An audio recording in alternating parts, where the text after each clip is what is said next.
नमस्कार बच्चों। BA second year home science के second paper clothing and textile में आज हम वस्त्र धुलाई विषय के अंतर्गत ब्लू यानी कि नील के बारे में बात करेंगे। नील जो है वो सफ़ेद वस्त्र पर इस्तेमाल की जाती है ताकि धुलाई के बाद में लगातार धोने के बाद में जो सफ़ेद वस्त्र कुछ समय बाद पीला होने लगता है उस पीलेपन को दूर किया जा सके और उसमें फिर से सफ़ेदी लाई जा सके। कई बार ऐसा होता है कि कठोर जल के उपयोग से भी लवण जो हैं वस्त्रों पर जमा होते जाते हैं और सफ़ेद कपड़ा भी बारी बारी धोने से पीला हो जाता है। तो ऐसे में इस नील का इस्तेमाल होता है ताकि वस्त्र को चमकदार सफ़ेद बनाया जा सके। अब हम बात करते हैं नील के प्रकार की। तो नील जो है वो हम मुख्य रूप से 3 प्रकार की होती है जो हम देखते हैं मार्केट में अवेलेबल है। सबसे पहला है अल्ट्रा मेरीन नील, दूसरा एनिलीन नील और तीसरा जो है वो है पर्शियन ब्लू या फिर पर्शियन नील। सबसे पहले अल्ट्रा मेरीन नील के बारे में बात करेंगे। यह जो नील है वह प्रभावशाली और सुरक्षित होती है और क्षारीय साबुन से प्रभावित नहीं होती। कई बारी देखते हैं हम जब हम साबुन का निर्माण करते समय ही उसमें नील मिला दी जाती है।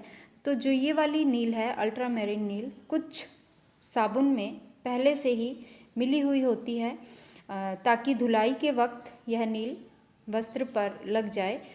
और वैसे अगर हम नील उसमें पानी में घोलकर इस्तेमाल करते हैं तो इस नील के उपयोग से कई बार देखा जाता है कि वस्त्र पर धब्बे पड़ जाते हैं।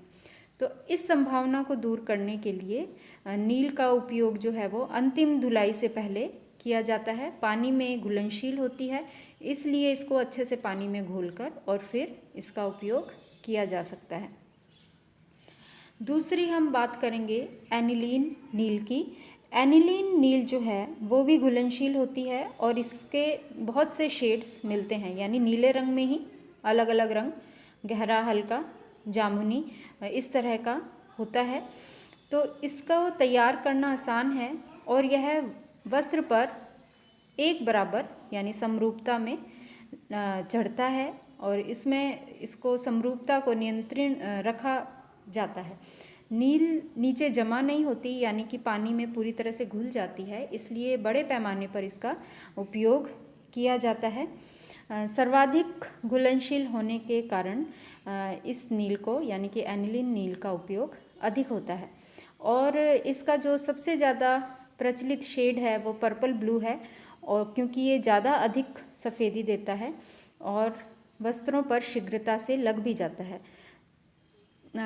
इसी कारण यदि असमान रूप से नील वस्त्र पर फैली हो तो क्योंकि यह घुलनशील है तो दोबारा से यदि इसको पानी से धोया जाएगा तो यह फिर से हट जाएगी और हम इसको एक सार फिर से इस्तेमाल कर सकते हैं। तो एनिलीन नील जो है वो सबसे ज़्यादा उपयोग में आने वाली नील है। इसके बाद में तीसरा जो इसका प्रकार है वह है पर्शियन ब्लू। यह नील लोहे के महीन कणों द्वारा बनता है और पानी में भी जल्दी से घुल जाता है और लेकिन यह इस आयरन के छोटे छोटे कण होने के कारण इस नील का उपयोग अधिक नहीं किया जाता क्योंकि मानते हैं कि यह जो है वो थोड़ी भारी होगी और वस्त्र को भी आयरनिक बना देती है। नेक्स्ट हम एक और इसमें प्रकार के बाद में एक बात करेंगे कि नील लगाने की असल में विधि क्या होनी चाहिए ताकि वह आराम से वस्त्रों पर पूरी तरह से आए। तो इसके लिए पहले पानी में जब धुलाई हो गई है उसके बाद में कपड़ों को अच्छे से खंगाल कर, कपड़ों में साबुन की मात्रा ना रहे तब इसका इस्तेमाल किया जाना चाहिए और आखिर में पानी में घोलकर या तो लिक्विड है तो सीधा ही ड्रॉप डालकर और नहीं तो यदि पाउडर फॉर्म में है तो मलमल की रुमाल में बांधकर उसको पानी में घुमाकर अच्छे तरह से घोलना चाहिए और फिर वस्त्र को इसमें डालकर 1, 2 या 3 बार जितनी आवश्यकता है नील की उस हिसाब से इसमें डालकर इसको वस्त्र पर इस्तेमाल करना चाहिए। और आखिर में अच्छे से पानी से निथार कर उसको निचोड़ कर सूर्य के प्रकाश में फैला देना चाहिए, ताकि वह एक सार अच्छे से वस्त्र की सतह पर लगे और सूखने के बाद में वस्त्र को उज्ज्वल बना सके। तो इस तरह से वस्त्र पर नील का इस्तेमाल किया जाता है और सफ़ेद वस्त्र का पीलापन दूर किया जाता है।